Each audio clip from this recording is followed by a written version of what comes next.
Hello, I'm Judy Stiles. Welcome to Newsmakers. Today we're looking at the future of Joplin and an idea that citizens are being asked to provide input called smart cities. And joining me, Patty Heagel with the City of Joplin Community Development. Thank you for being here today. Well, you're more than welcome. Let's start off with just a definition. People hear the term community development. Sure. What does that mean for the citizens of Joplin? What are we talking about? For the citizens of Joplin, what it means as it relates to the city of Joplin is that we're the arm of the city that looks at planning for the future, what could be happening now, zoning, all of that, neighborhoods.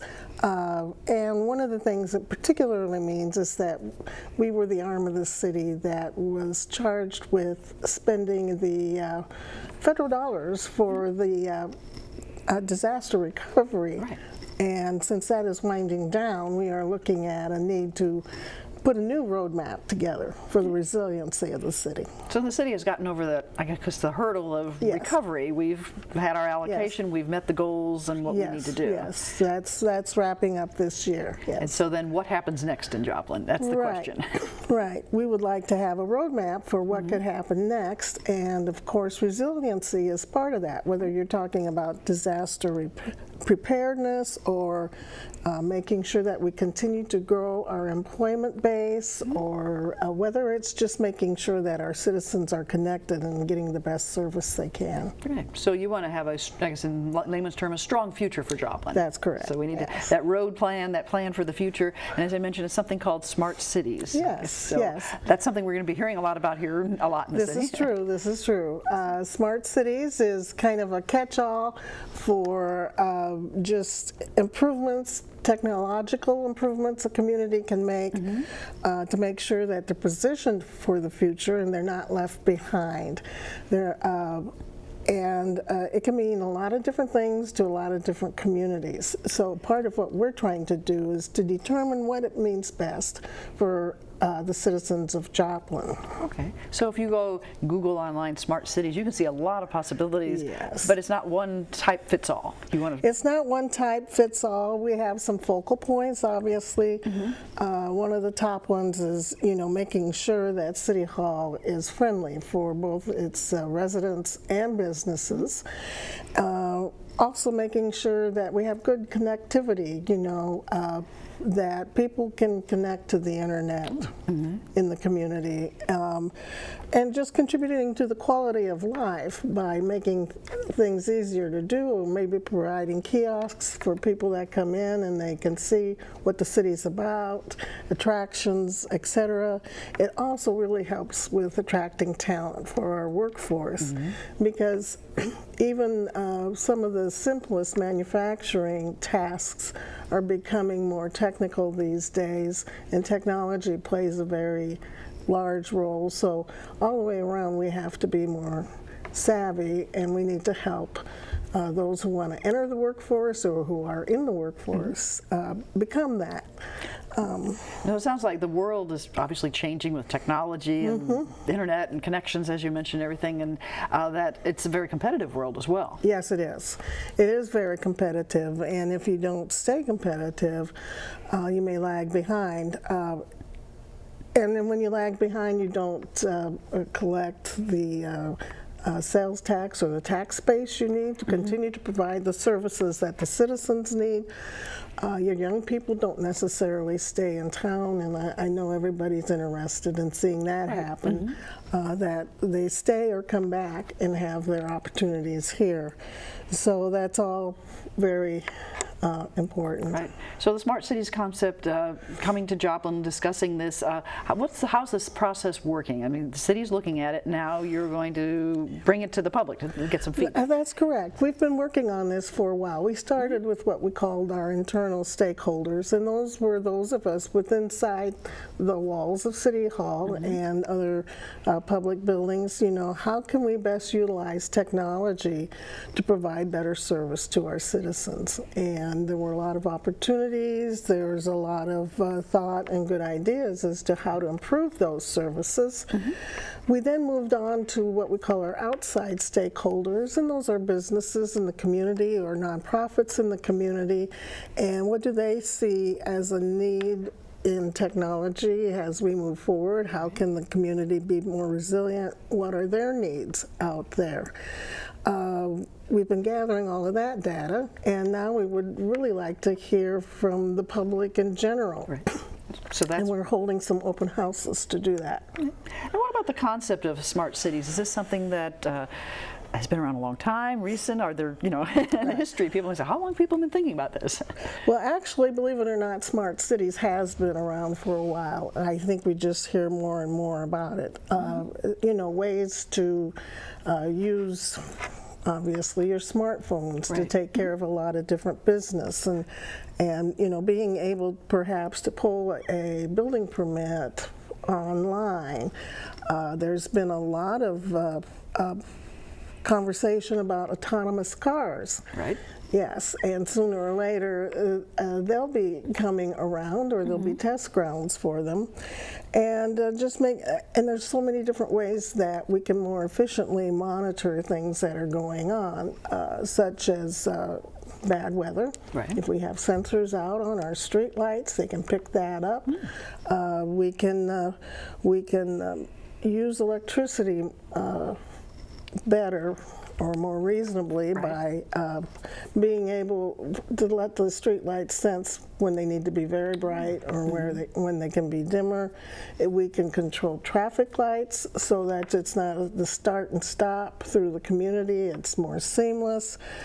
You can detect leaks in pipes. And again, you can provide training for our current workforce and the workforce we may be able to attract to be able to be part of the technology revolution, if you will. Right, because so many jobs in the future are going to, they are now, but more and more jobs are going to use that technology. Yes, definitely. Tying that. So, well, you mentioned the Wi-Fi aspect, and I'm sure people might be curious about that. The Wi-Fi, the internet, you walk around the campus here at Missouri Southern, everybody has everything on their phone in their hand. So Wi-Fi is a part of life.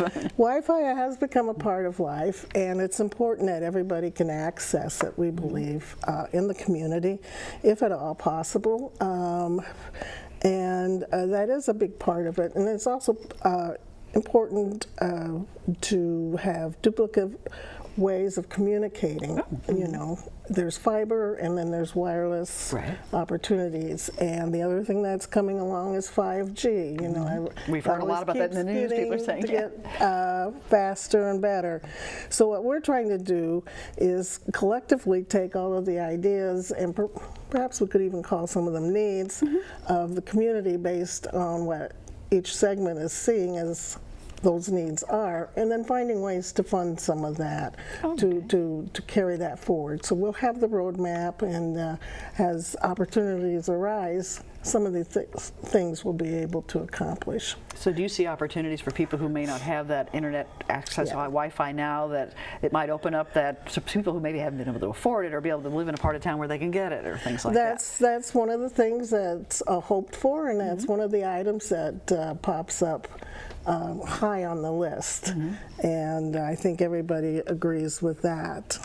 And I think we saw that with our internal stakeholders, which, by the way, I need to include City Council, because they participated a bit on becoming a smarter city. Right. And they have 2 council people that are designated to help with this initiative. But yes, that's all very important. Some of this can be provided privately, some of it might be able to be provided publicly, and there's certainly a lot of opportunities for public-private partnerships. Work together. I know we've heard news about emphasis for maybe the state of Missouri. We want to be able to reach those rural areas with the internet, and we want to. The president, I think just last week, the president of the United States said we need 5G. It's important to our country. So we're not isolated. It's something that's statewide and nationally. People are saying technology is part of our life. Technology is part of our life, definitely, and it may be a little harder to get in the rural areas and in Southwest Missouri, but that's what we're working to improve. Well, earlier you mentioned streetlights, for instance. So do you see this as an opportunity to take some of the existing infrastructure to bring these types of services? Definitely. You can continue to use your existing infrastructure, but you can make it smart. You can place sensors on it that will tell you what's going on with either the streetlights, how the traffic is moving, You talk about safe neighborhoods. There's even ways to apply this there through our police and fire departments. If they can place sensors in case. One of the popular smart cities technology is shots fired, so that a drone can be on the scene once a sensor hears a shot fired quicker than the police can get there, so that they have that footage when they're investigating. But there's all sorts of different uses, and some of it is just making the cities and the utility companies more efficient in the use of what they have, and by being able to read out and know what's happening, they can tweak that to save money, save citizens money. And I know some of the things you mentioned the shots fired. I was in St. Louis not too long ago and driving through town, and I saw something on a street light, and I asked my daughter, what is that? And she said, well, those are the shotgun, or the gun sensors. You know, the police put those, I mean, the different cities are taking different approaches, but she said in that area they had those sensors that if something happened, they would automatically go right to the police department. Right. So those are examples where they're using an existing stoplight, street light situation to provide that service. That's right. So are there, cities like St. Louis, Kansas City, where they have elements of already in place of some of these things? Definitely so. There's communities all over the nation, from communities our size and smaller to the very large cities. Kansas City is known as a smart city and has been very innovative in different ways that they can use the technology. So, and they've also been very gracious to us that we've gone up there, witnessed and experienced and learned a lot of things from the city of Kansas City in all of their efforts. So everything from the crime detection to, you said, being able to control the street lights, to even maybe finding a parking space? Absolutely. Even finding a parking space can be an application in the smart cities realm. And of course, doing more things online, making information more accessible to people. And actually, the city started a little bit of that with See, Click, Fix. Right. And that's kind of a sense of some of the things we should be able to do more of. Now, has that program proven to be successful in Joplin? Yes. There are people that are using it, and we are able to respond accordingly. And so it's been a good program, and we welcome more people to. For people who aren't familiar, let's explain what that means. We said See, Click, Fix. So basically, we have apps on our phones. We have apps on our phones, and they can download an app. They can go to Joplin's website to get that access. And if they see a pothole, or if they see a damaged sign, or if they see something that needs to be fixed, they can take a picture, and they can enter it into that application, and then it's seen and read inside City Hall, assigned to the appropriate department or area, and then they take care of the problem, and the citizen can follow the progress being made. So I made this report about the street light out, and the next day they say, okay, they followed up, they're going to fix it next week, so forth. So that's a way for really citizen awareness of their community, communication with the City Hall. Right, definitely. So the day of having to pick up the phone and say, you can still do that for those who want to. That's no problem. But yes, but for those who are, as you say, used to carrying their phones around and wanted to make a note of something they believe should be fixed, that's a way to do it. So do you see more city services? Earlier in the program you mentioned being able to electronically go online to get the building permits or things like that, versus having to go to City Hall, go up to the right floor and find the right person. That's part of what we're also looking at, yes. And these are all points that we would like to include in our roadmap, and again, as we have funding available, as we find the partners, we're going to try to start rolling some of these projects out, but it will take funding. Right. But you have to have the roadmap before you can get the funding. So this is an opportunity for everybody to see what Joplin's future could look like. And I know you have a graphic that we can put Yes. up on the screen that shows some of the graphics at the top. It talks about some of the possibilities. So you can talk about manufacturing, for instance. Yes. How could this tie into manufacturing and tying things together? Exactly. Just like we assisted with putting up the Advanced Training and Technology Center, and that's part of it. They have advanced manufacturing classes in there where people are having to learn how to use technology to do some of the things that used to be done manually. So the new technology tying into the training for jobs, and of course you talked about the government aspects and the Wi-Fi throughout the community. Do you see a day where in these types of smart cities people can have Wi-Fi without having to say, I've left the campus, I lost my Wi-Fi, they can go different places. But we're looking at the possibilities for smart cities, and I think we're talking about things. We're going to take a short break and we'll come back with more details right after this. We know every challenge is an opportunity to persevere, to succeed, to make a difference. It won't be easy. It takes hard work, grit, and the determination to achieve. Never back down from a challenge. Always embrace the power of possibility and know that we are forging this path together. We are driven. We are strong. We are lions.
Welcome back. We're continuing to look at smart cities and the possibilities for Joplin, and kind of backtracking at the beginning of the program, you were mentioning resiliency and Yes. a follow-up on the tornado and the recovery. Were there some, quote, weak points that were found that you say, if only we would have had this, it would have made a difference? I think this is true, yes, that we could be more resilient. Again, it's about assuring that there are multiple ways of communication, that there is an ability to quickly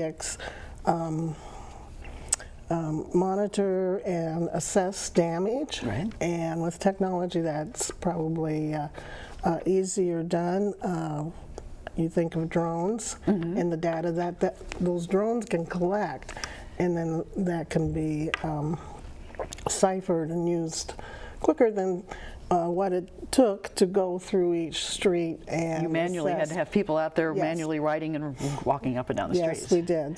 Of course, some of that technology may not have existed back in This is true. 2011, so things have That's developed. true. So. Things continue to develop. So as that develops, the city being able to use it. What about the energy efficiency aspect? I know one of the things it points out is buildings using less energy. that's correct.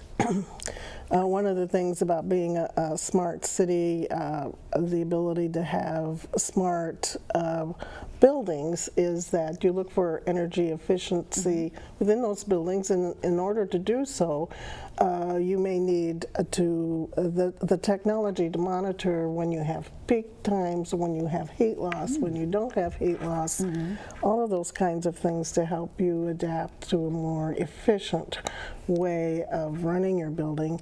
And that goes to the private building owner, not just governmental buildings. Right, right.